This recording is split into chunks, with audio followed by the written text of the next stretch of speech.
Sebelum masuk ke cerita, aku pengen kenalin nih salah satu hosting. Hosting ini sangat favorit nih buat gue. Kenapa bisa gue bilang ini favorit? Karena hosting ini bisa menghasilkan cuan. Namanya apa? Namanya First Story. Nah, buat kalian nih yang gak tahu First Story itu apa, jadi ini adalah platform palu gada baru yang paling keren, lengkap, dan mudah untuk membuat, mendistribusi, dan mengelola podcast kamu. Di First Story ini kalian bisa menggunakan fitur-fiturnya 100% gratis.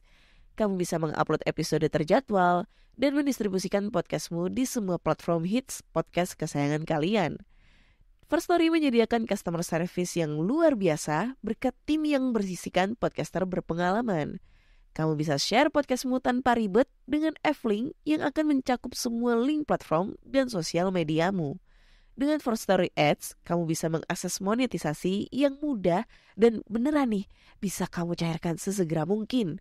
Tanpa biaya tambahan dan tanpa ribet. Digaris bawahi, ribet gak pakai ribet ya. Jadi tunggu apa lagi? Gunakan hosting First Story sekarang juga. Hello? Hello? Podcast Network Asia. Lisir wangi seliramu tuh makin sirno ojo tangi kanmu guling awas jok ngetoro aku lagi bang wingo yen setan kang tak putusi dudu sembarang ojo layu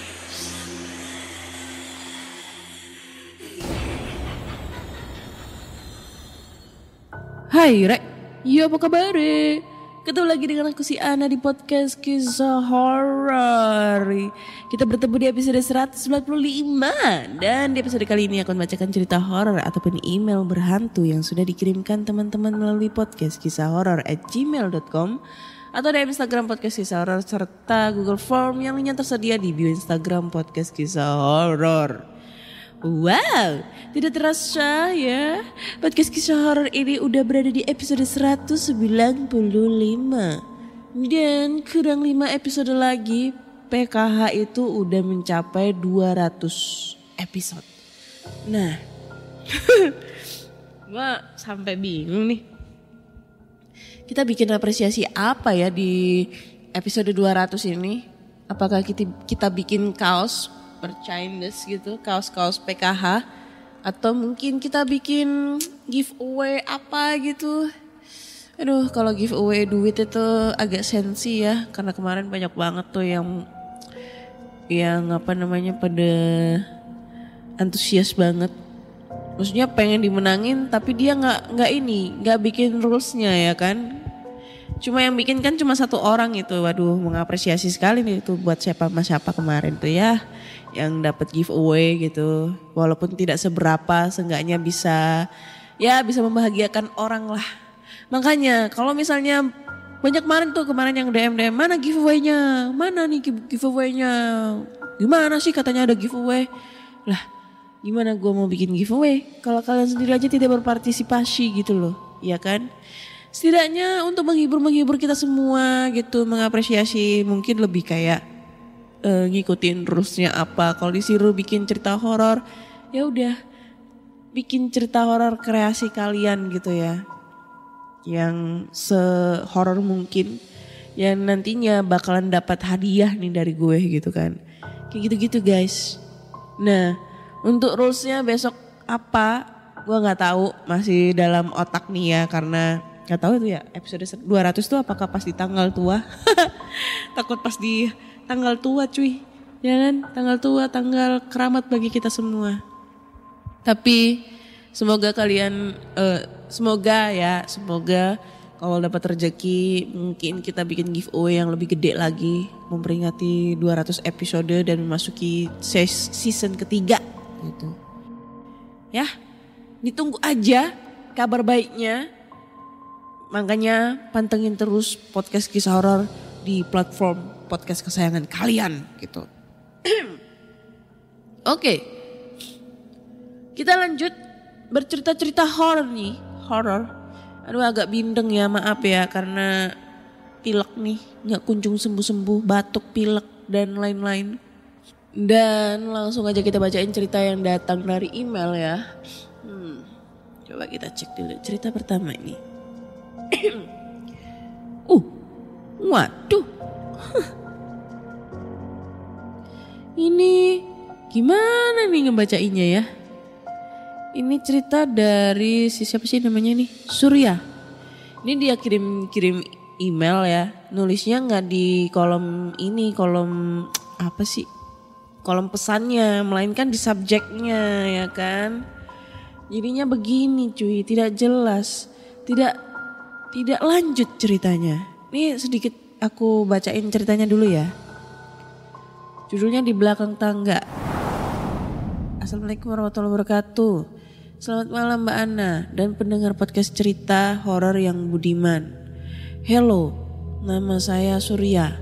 Hendak berbagi kisah mistik yang saya alami pada saat kuliah di Malang. Bla bla bla bla bla bla bla bla bla. Akhirnya kepotong sampai cahaya yang masuk ember. Nih, gimana nih saya bacainnya ya? Ini ceritanya kepotong Mas Surya. Jadi minta tolong mungkin dikirim lagi ceritanya ya ke podcastkisahhoror@gmail.com. Ditulisnya di kolom pesan, jangan di subjeknya. Karena di subjek kalian tidak tuntas untuk mengirimkan cerita. Ya, Mas Surya, yuk kirim cerita lagi yuk. Pasti nanti dibacain ceritanya.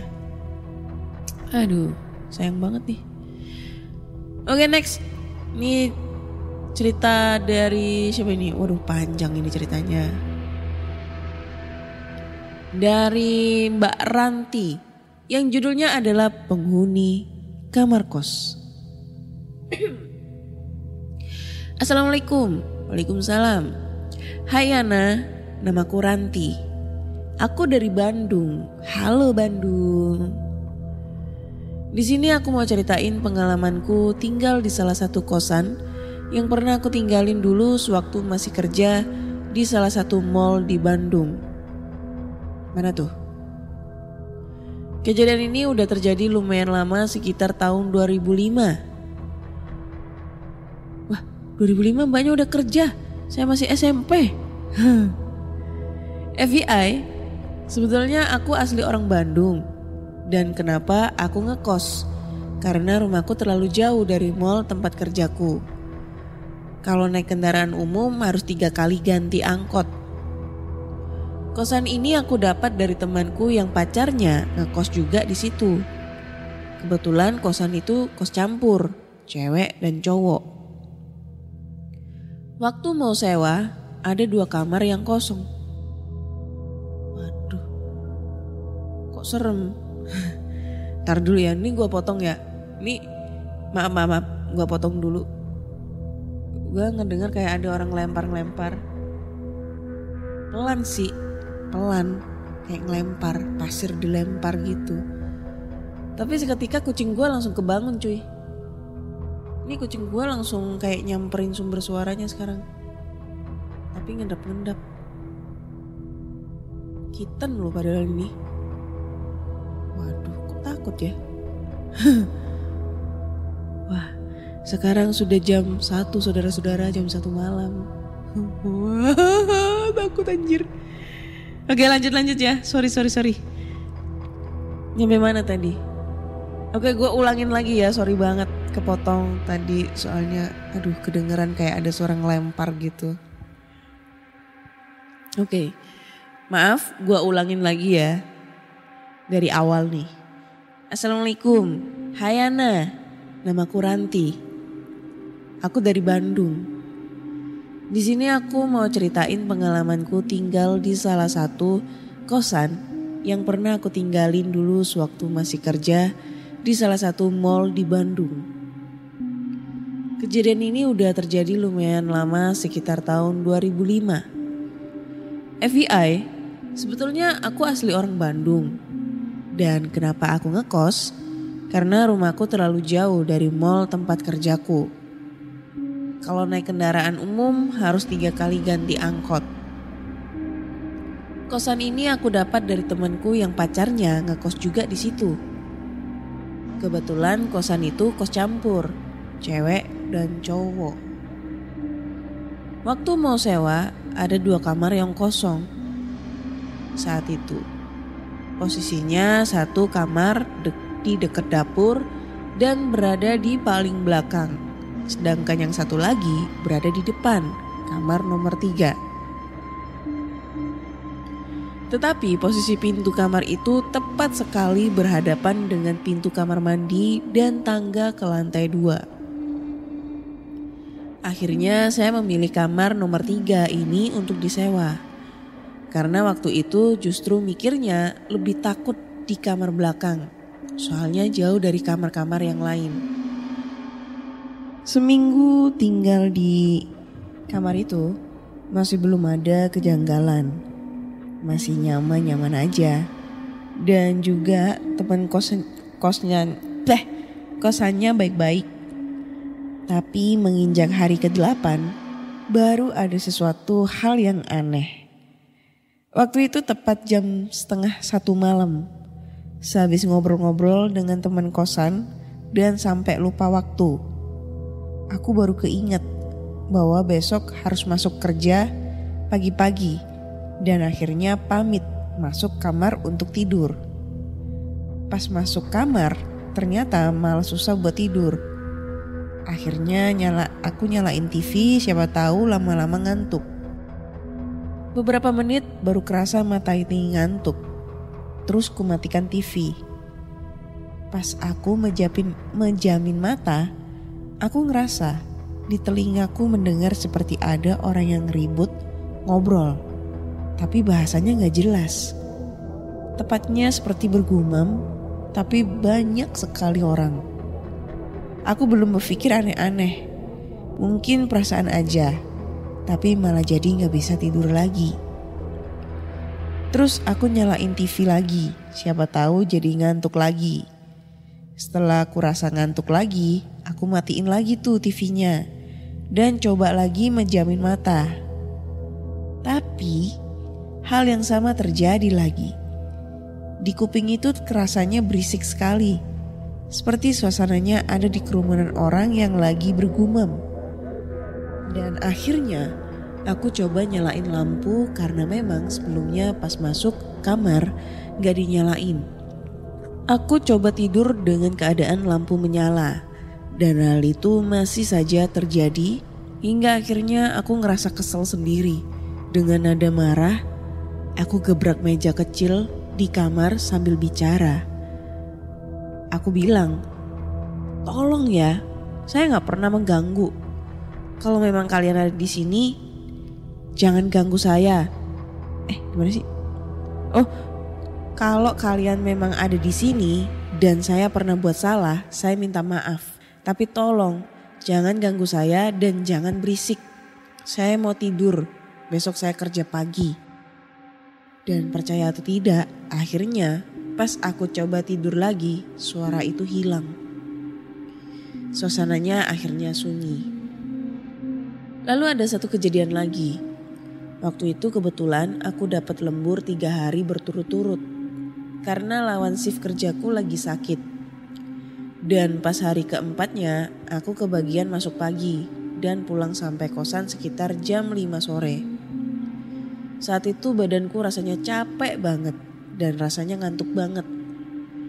Sampai kamar aku langsung tiduran di kasur dengan keadaan telungkup meluk bantal tanpa ganti baju karena memang capek banget. Aku ketiduran, padahal kan katanya pamali ya tidur menjelang maghrib. FBI, posisi kasur itu tepat berhadapan sama pintu kamar. Dan saat itu pintu tidak tertutup rapat, tidak tertutup rapat, ada celah sekitar 1 cm. Kira-kira 1 jari telunjuk. Tapi pintu kamar itu agak berat dan kalau dibuka pasti ada suara pintu bergesek sama ubin lantai. Lanjut ke cerita, saat aku ketiduran itu tiba-tiba plak, ada sesuatu yang ngegeplak betis aku sampai kerasa panas. Otomatis aku langsung bangun karena kaget dan lihat ke arah kaki aku. Aku pikir ada temen aku yang bangunin karena aku tidur menjelang maghrib. Tapi ternyata nggak ada siapa-siapa di situ. Dan aduh, merinding cuy. Cicak. Gimana nih? Nyampe mana nih tadi? Nggak fokus. Dan posisi pintu tidak berubah. Bahkan kunci yang menggantung di pintu juga nggak goyang-goyang. Logikanya, kalau ada orang yang iseng masuk dan langsung keluar dengan terburu-buru, pasti kunci itu masih gerak karena ditarik buru-buru dan juga pasti terdengar ada suara pintunya. Dan besoknya aku coba tanya teman kosan, apa ada yang bangunin aku kemarin sore? Dan ternyata temen yang deket sama aku Dan ternyata temen yang deket sama aku sore saat kejadian itu belum pulang dan baru pulang jam 7 malam. Percaya atau enggak, besoknya ada bekas ungu di betis seperti memar. Padahal waktu ketiduran itu aku masih pakai celana jeans tebal. Kalau mungkin sudah difotokan. Salah sih. Kalau aja tahun segitu udah punya HP dengan kamera mungkin sudah difotokan. Aduh, gak fokus gue. Ya segitu aja cerita yang aku mau bagiin sama teman-teman PKH dan juga Ana. Sebetulnya masih ada cerita yang aku alamin selain di kos itu. Tapi kayaknya bakal terlalu panjang. Mungkin lain waktu. Maaf kalau kurang serem ceritanya.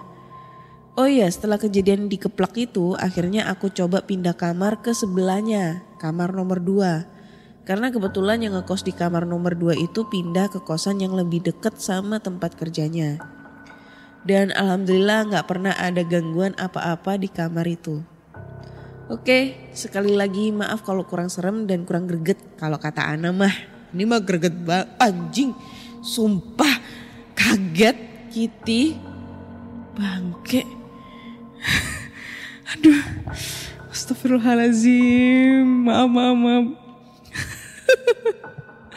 Mudah-mudahan tanda bacanya gak salah tempat dan Ana gak sulit bacanya. Terima kasih ya kalau udah dibacain. Wassalamualaikum. Waalaikumsalam. Aduh sorry banget sumpah.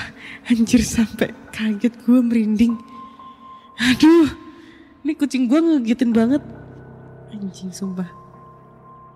Jadi guys ya ini dari awal cerita gue udah merinding banget ya. Karena tadi ada gangguan yang sempet keganggu.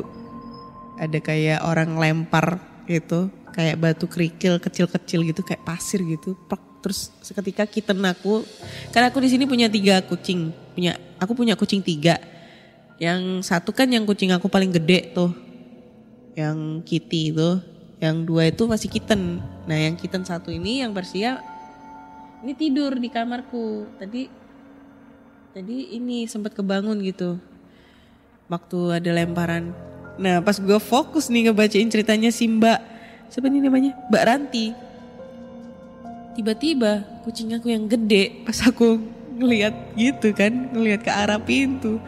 Ini kucing gue yang gede tiba-tiba udah berdiri, duduk di atas meja ngadep aku. Terus langsung ngadep ke atas gitu, ngeliat ke pojok atas kiri, belakang. Kaget dong gue. Seketika gue lagi fokus ngebacain, sempet merinding disco, sempet takut.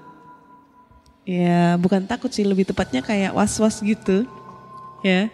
Terus tiba-tiba muncul tuh kucing gue. Sekarang dia barusan pergi. Tadi dia tiba-tiba duduk gitu, duduk liatin gue. Terus kayak matanya tajam gitu. Anjir lah, kaget sumpah. Anjing emang ini kucing gue kenapa sih ya? Ini pergi dia sekarang udahan. Anjir. Merinding aduh. Tapi makasih ya Mbak Ulan. Rumah panjangnya Mbak Ranti ya. Untuk cerita seremnya nih. cerita di kosan. Ini udah cerita yang kesekian kalinya cerita horor di kos-kosan, dan emang cerita horor di kos-kosan, di kantor, asrama, terus di rumah sakit, hotel dan lain-lain ya, yang sekitaran kayak gitu-gitu tuh nggak ada habisnya horornya itu. Pasti banyak banget cerita-cerita horor di sekitar situ semua. Ini sampai gue merinding anjir.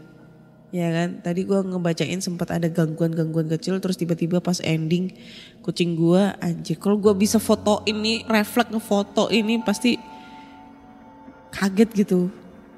Aduh, masih deg-degan cuy, kaget tadi sebenarnya. Oke, thank you Mbak Ranti buat ceritanya. Next kita lanjut ke cerita berikutnya nih ya. Cerita berikutnya ini datang dari email lagi. Ini dari siapa sih namanya? Oke, gak mau disebutin nama. Jadi sebut aja namanya Yono gitu ya, Yono. Assalamualaikum Kak Ana. Waalaikumsalam. Minta izin wal faizin ya Kak. Mohon maaf lahir dan batin lah. Udah lewat cuy. Udah lewat lama banget ini. Ini dia ngirim kapan sih? Oh pantes. Ngirimnya pas lebaran kemarin. Lebaran Idul Fitri anjir. Terima kasih Kak Ana, kalau cerita aku udah dibacain nih. Jadi langsung aja ya Kak ya. Aku mau nyeritain kisah tentang temen aku yang pernah tinggal di kampung baru. Jadi sebut saja namanya Ega. Aduh, kenapa sih namanya harus Ega ya? Ega, oh Ega si anjing ya. Ingetin mantan gua. Lebih tepatnya junior gue yang bangsat itu ya. Oke lanjut. Orang tua Ega membeli sebuah rumah minimalis di sebuah kampung yang baru dibangun. Sebelumnya di daerah sana adalah kawasan tambak dan persawahan. 2 hari setelah kepindahan, Pak RT datang berkunjung ke rumah mereka. Ega saat itu sedang berada di dapur. Hanya mendengar sedikit obrolan dari Pak RT. Ya pokoknya jangan dibuka Pak, Bu, saya pamit dahulu. Sepenggal kata Pak RT yang didengar Ega. Sorenya orang tua Ega hendak ke rumah saudara yang terkena musibah. Lalu sebelum pergi si ibu berpesan kepada Ega dan adiknya Indra. Pokoknya kalau malam ada yang mengetok pintu jangan dibuka, ujar si ibu. Kenapa toh Bu? Tadi aku juga sempat dengar Pak RT ngomong gitu, timpal Ega. Di kampung itu baru aja ada orang meninggal. Belum ada 7 hari. Ada yang merusak kuburannya. Dan parahnya lagi, tali pocongnya diambil oleh orang tersebut. Beberapa warga yang rumah sekitar pemakaman malamnya diketuk secara bergilir. Sebagian tidak membuka karena sudah terlelap. Sebagian lagi membuka dan muncul sosok pocong berdiri di depan pintu. Tak hanya itu, beberapa mengaku bahwa pocong tersebut muncul di jendela yang masih terbuka.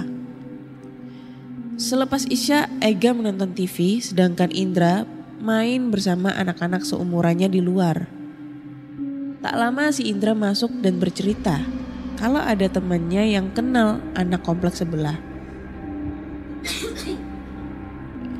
Anak itu rumahnya didatangi pocong. Ibunya sampai pingsan di depan pintu.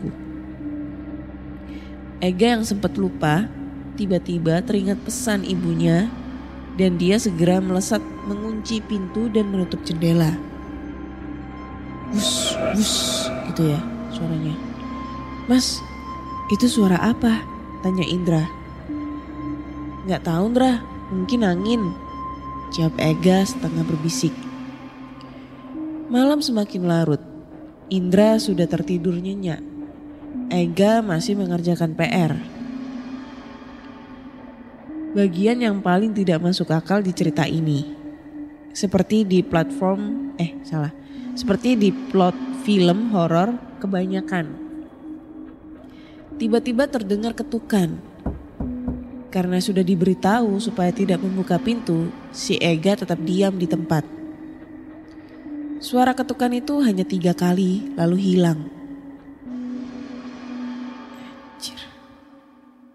Oke, gue fokus ya.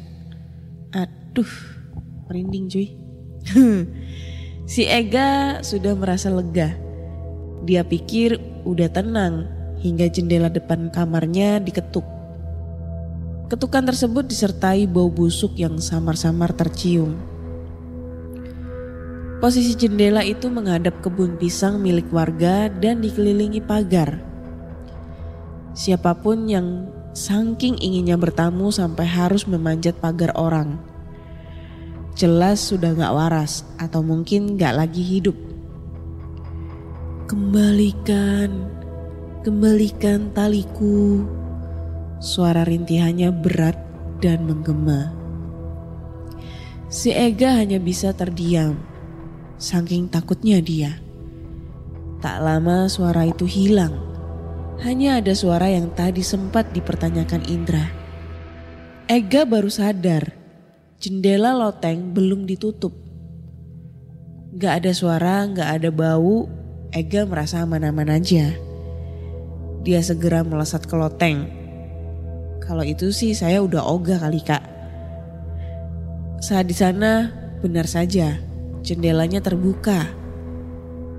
Ega mendekati jendela itu dan pas dia hendak meraih handle-nya, bau busuk tercium. Pocong itu sudah di depan wajahnya.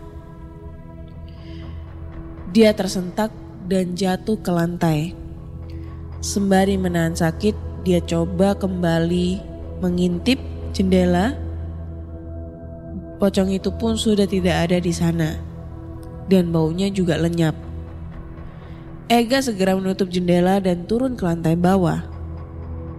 Pas dia menuruni tangga, lampu mendadak padam. Ega terkejut. Apalagi tiba-tiba bau busuk semerbak tercium. Dia yakin satu hal, pocong itu sudah di dalam. Ega bercingkrak-cingkrak, berusaha tidak menghasilkan suara apapun. Saat melewati kamarnya, kamar dengan jendela yang diketuk tadi, Ega melihat pemandangan tak biasa. Si Indra tidur dengan memeluk pocong tersebut. Ega sempat mematung di sana sampai kepala si pocong menoleh ke arahnya. Kembalikan, rintih pocong tersebut. Ega segera tancap gas ke ruang depan, diputarnya knop pintu. Berkali-kali pintu tak bisa terbuka, seperti ditahan sesuatu. Baru sadar akhirnya kalau tadi pintunya dia kunci sendiri. Setelah itu si Ega berteriak minta tolong. Namun karena jarangnya bangunan, suaranya ditelan gelap malam. Ega menyusuri jalan setapak. Lalu ada cahaya dari samping. Malam itu Ega hampir saja ditabrak motor karena menyeberang jalan sembarangan. Orang itu turun sambil marah-marah. Di belakangnya terdapat senapan angin. Ega pun meminta maaf, lalu dia cerita ke orang itu kalau rumahnya diinvasi pocong. Entah apa motivasi orang tersebut, dia malah membantu Ega memeriksa rumahnya. Belum sempat orang itu masuk, pocong itu muncul dan terbang ke atap rumah tetangga Ega. Sekali lagi, entah apa motivasi orang tersebut, dia membidik pocong dengan senapannya. Suara senapan angin khas pemburu burung, namun peluru pertama meleset dan pocong itu melayang ke rumah yang lain. Tak mau menyerah, si mas-mas ini mengejar dan sekali lagi membidik pocong. Si pocong yang tak terima diserang menyerang balik ke arah pria itu. Namun itulah salahnya. Pocong itu berayun dan menerjang ke arah si pria. Sedangkan Ega hanya mematung ketakutan. Pocong itu bertengger di pohon pisang samping rumah Ega. Tak lama tembakan pria itu mengenai pocong tersebut. Asap putih mengepul dan terdapat bau benda terbakar. Si pria memanjat pagar dan mencari sesuatu. Nah, dapat. Ujarnya sambil menunjukkan jempol kaki bengkok berwarna pucat yang dia bungkus daun pisang. Setelah itu si Ega dititipkan ke tetangganya. Lalu pria itu pergi entah kemana. Besoknya orang tua Ega pulang. Orang tua Ega heran. Kenapa banyak orang berkumpul? Lalu Ega menceritakan kisahnya semalam. Alhamdulillah ya, sudah berakhir teror kampung ini, ujar salah satu tetangga Ega. Sayangnya belum, Bu. Teror ini hanya sebagian. Gang kita ini hanya menunggu gilirannya saja dan teror di kampung baru ini. Dari teror di kampung baru ini. Jawab seorang bapak yang terlihat lumayan sepuh. Sekian.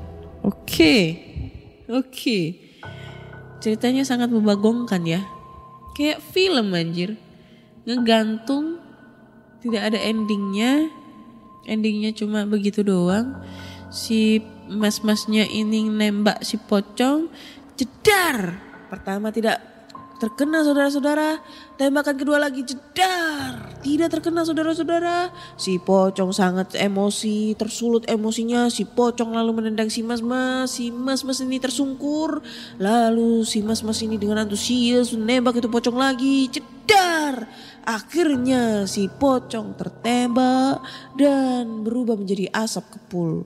Kemudian si mas-mas ini begitu senangnya menghampiri sosok pocong yang menghilang itu dan menemukan jempol bengkok berwarna putih. Apa itu tandanya saudara-saudara? Saya tidak tahu ya. Aduh, gue nggak tahu ya. Gue takut dihujat lagi sama netizen sama pendengar podcast kisah horor ya. Nanti kalau gue cerita halu nih, maksudnya nanti kalau gue bilang nih cerita halu, gue dihujat nih, ya kan? Tapi kalau gue bilang ini ceritanya kayaknya fiktif, gue nggak tahu bakal dihujat apa enggak. Karena ini ceritanya dia dapat ceritanya dari temennya yang namanya si Ega. Si Ega menceritakan nih pengalamannya. Tapi pengalamannya menurut aku tuh kayak janggal banget. Kayak film-film zaman-zaman Susana gitu ya. Yang aduh sumpah kayak tidak bisa dipikir dengan nalar gitu ya. Gak bisa dinalar ini kayak gimana gitu kejadiannya. Horornya kayak gimana. Bener nih kata masnya. Dia kayak sebenarnya juga gak percaya dengan nih cerita. Kayak sebuah plot twist di film gitu. Tapi ya gak tahu lagi sih. Kita gak tahu ya. Menurut kalian nih ceritanya itu real atau cuma kayak rekayasa aja. Kayak seakan-akan dibikin gempar gitu. Kayak berasa kayak film-film atau kayak gimana. Ini kalau misalnya difilmin sih bagus sih. Cuma endingnya ini ngegantung. Gimana tuh endingnya gue gak tahu. Apakah si mas-masnya ini dapat pesugihan gitu. Dapat duit. Dapat ilmu, apa si kampung baru ini bakal diteror terus-terusan. Yang tadinya mencari tali pocong sekarang bilang kembalikan jempol bengkokku. Kembalikan jempol bengkokku. Kayak gitu-gitu gue gak tahu. Ya kan? Mungkin ada kelanjutan ceritanya kali ya dari si masnya. Kita gak tahu cuy. Kita tunggu aja gitu ya. Kayaknya cukup sekian dulu di episode 195 ini. Jujur gue ini masih merinding disco. Gue sebenarnya nggak merinding. Cuma gue agak kayak was-was gitu, takut gitu sebenarnya ini ya. Karena banyak banget gangguan-gangguan. Entah gue halu atau nggak tahu kenapa.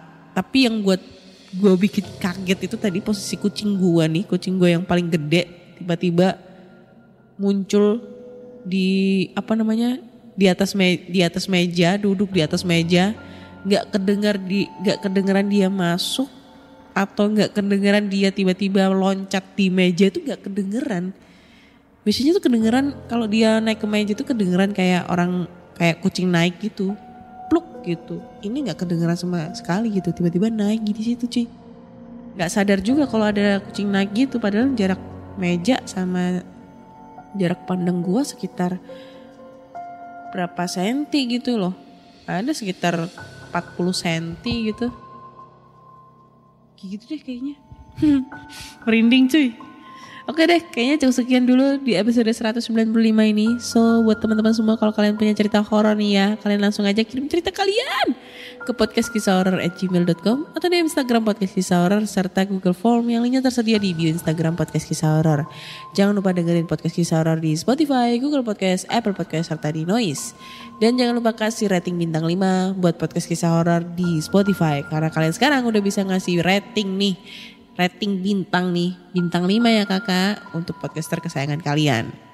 Akhir kata saya Ana, undur diri dan terima kasih sudah mendengarkan Podcast Kisah Horor. Bye-bye.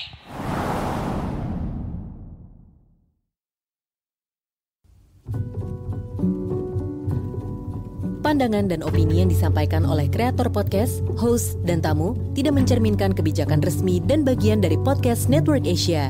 Setiap konten yang disampaikan mereka di dalam podcast adalah opini mereka sendiri dan tidak bermaksud untuk merugikan agama, grup etnik, perkumpulan, organisasi, perusahaan, perorangan, atau siapapun dan apapun.